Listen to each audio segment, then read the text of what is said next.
In the days when Hercules was still living happily at Thebes, there was a beautiful princess called Alcestis, who was the daughter of Peleus, king of Iolcus. She was so beautiful that many princes came to ask her hand in marriage, and Peleus, who did not wish to anger the rest by choosing one of them, said that he would only give her to the man who could yoke a wild boar and a lion to his chariot and drive safely around a racecourse. Of all the young princes, Admetus of Phaeae was the bravest and most handsome, and Alcestis loved him alone. But their father would not let them marry unless Admetus fulfilled the condition which he had made. Now just before he came to woo Alcestis, a strange herdsman had come to him and begged to serve him for 1 year without wages. Admetus readily agreed to this, and being a good and amiable prince, he treated the servant kindly and well. The herdsman served faithfully, and the herds of Admetus grew and prospered in the most remarkable way.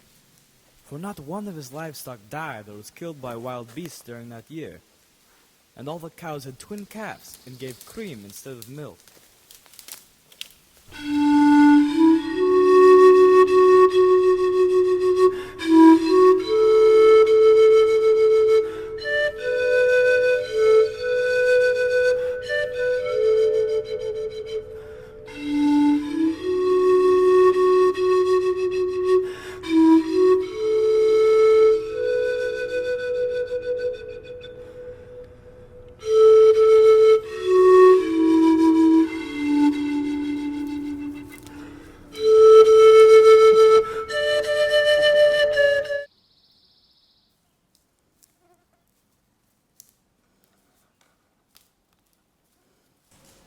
Prince Admetus, do not be afraid or surprised at what you see. For now my servitude is over, and I can tell you that I am none other than Apollo, the immortal son of Zeus. Listen, and I will tell you how I, an immortal, became servant to a mortal man. My son Asclepius, whose mother was the mortal woman Coronis, by my will and with the aid of wise Chiron, the centaur, became the greatest healer and the most expert in the knowledge of medicine that the world has known.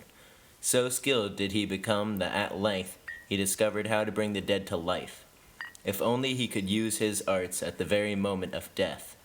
But Hades, lord of the dead, found that on account of my son's skill, few new subjects were being added to his kingdom, and he accused Zeus of cheating him of his share in the bargain which was made between them at the beginning of the world. Cyclops, you must construct me a bolt of lightning, one that no mortal could recover from.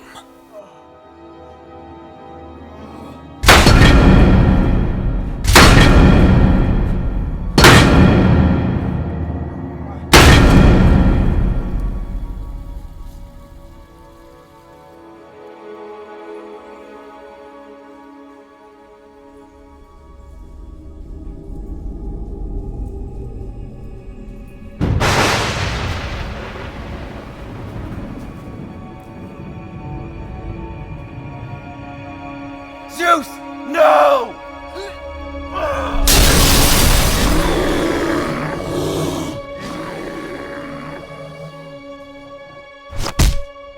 Filled with righteous fury, Zeus would have cast me down into Tartarus, but my mother, the divine Leto, begged for my pardon, and Zeus decreed that I must become the slave of a mortal master. So I came to you, Admetus, and I have not regretted my choice, for you have proved a fair and kindly master, and I will reward you in any way that I can. O great and mighty Apollo, you have indeed come at the right time, for I wish to wed the beautiful Alcestis. But her father has declared that only a man that can yoke a wild boar and lion and proceed to ride them on a chariot may marry her. I will certainly assist you in this, but you must travel to Thebes and seek a young man called Hercules, who will help you in the taming of the wild boar and the lion.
two heroes ventured the thick forest of the land. They tracked only the greatest boar and lion. Apollo helped bend the animal's will, and after months of work, Admetus won the right to claim Alcestis' hand.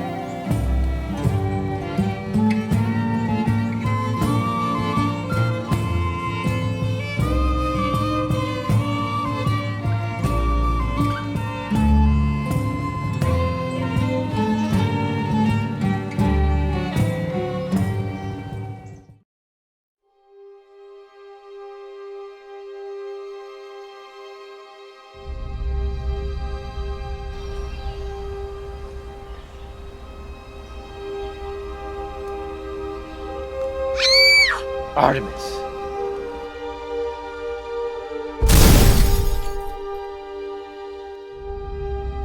What is the meaning of this, sister?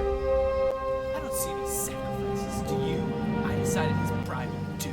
Sister, you know she's not yours to take.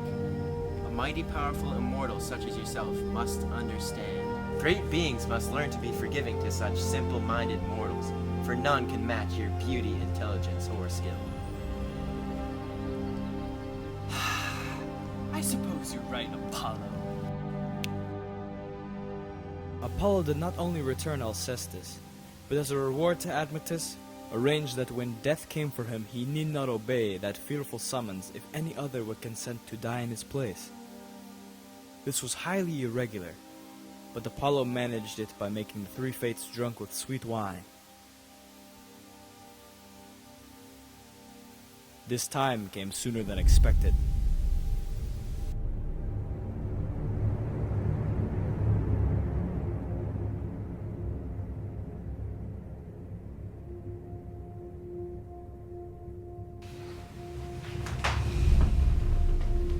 You are old, you have lived long and enjoyed all that life has to offer. There is nothing for you to look forward to except for pain, illness, and slow death to which old age comes. I have no call to die. You say I have not many days to live? Whatever happens, all the more reason for taking special care of myself and enjoying them as fully as possible. As for you, I call you a mere coward, seeking someone else to die instead of you.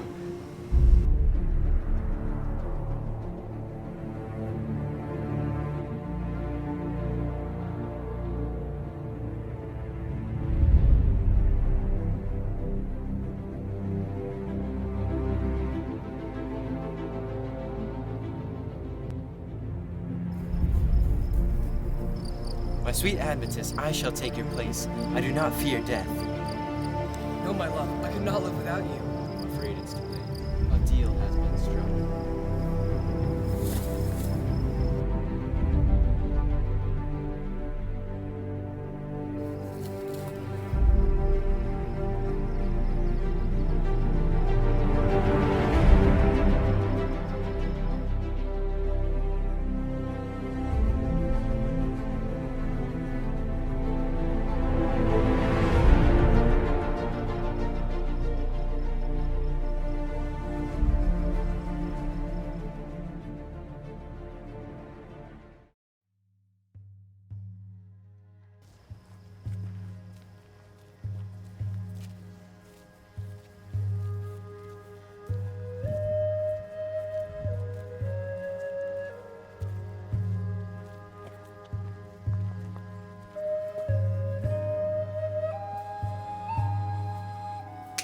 Oh, Hercules, one of my greatest friends. Come, have a drink for your long journeys.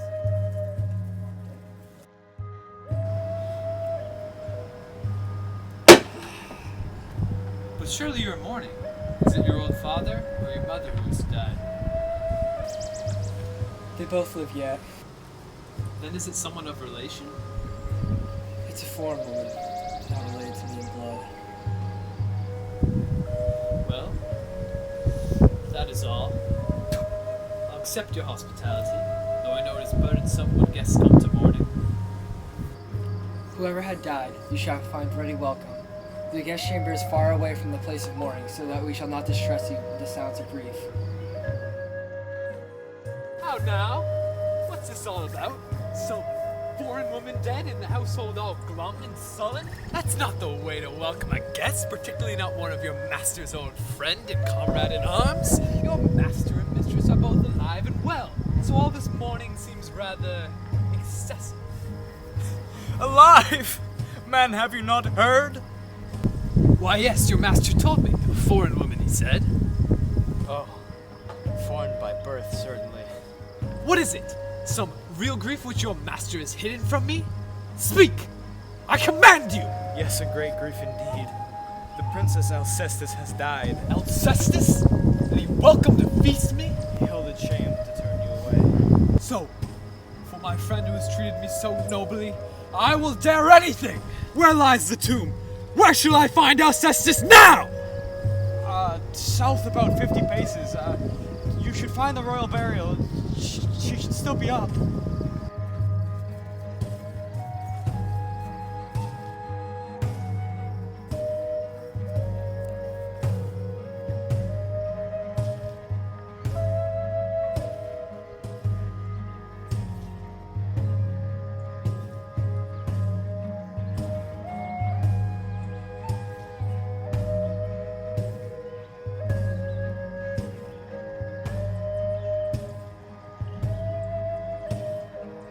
Stay, Death! What do you there? I come for my own. Once this great sword of mine has touched the hair of any mortal, the soul belongs to Hades, my lord and master. Will you not this once release your victim? You know how and why she has come into your power. Surely the lady of your lord, the divine maiden Persephone, would willingly send back the soul of a wife who has died, so young and lovely, to save her husband.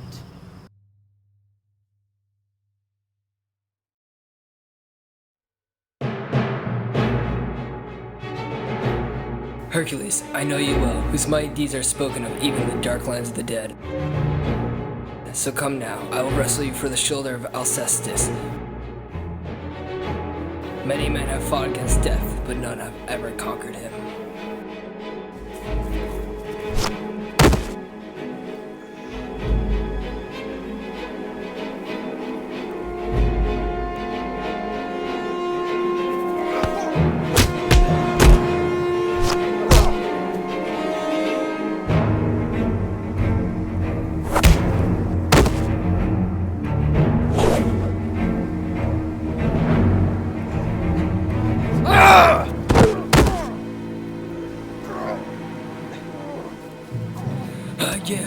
The legends are true. The mighty Hercules is strong enough to beat even death.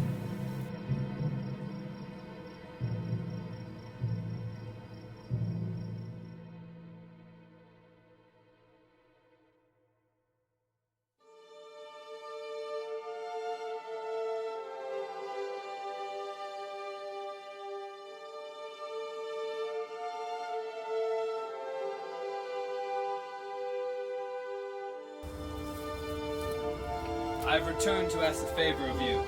I'm going on a hazardous adventure. Will you take this woman for me? Let her be a handmaiden in your house. I can't bear to look at her. Her face, her hair, her eyes. It's all too much. She's the image of Alcestis. My heart may never recover if she is to stay with me. My friend, I've come with the greatest gift you'll ever receive. When I heard your wife had passed, I couldn't be just idle. I went to the royal burial and sought death. We grappled and I came out victorious. You see here is my prize. Of care, she will not speak for 3 days. She has dwelt with death and cannot come back to this world all in a moment. But do not fear, she is Alcestis herself, no ghost. In a little while she will appear as if she'd never taken your place when death came for you. Hercules, please stay. You must drink and feast with me. I have feasted, now I must be on my way. But there is little rest for me in this world. He turned resolutely and went north, ever north, until he came to the wild land of Thrace, where he was to start yet another adventure. And there is the story of Admetus, a story of love, adventure, and battle.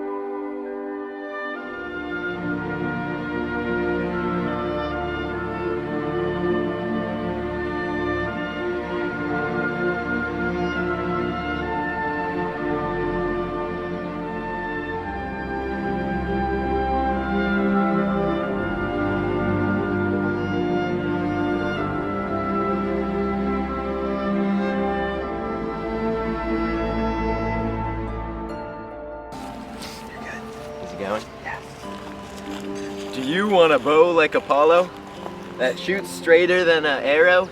Well, I know I do. You can head on down to Cam Smith Incorporated and get one yourself.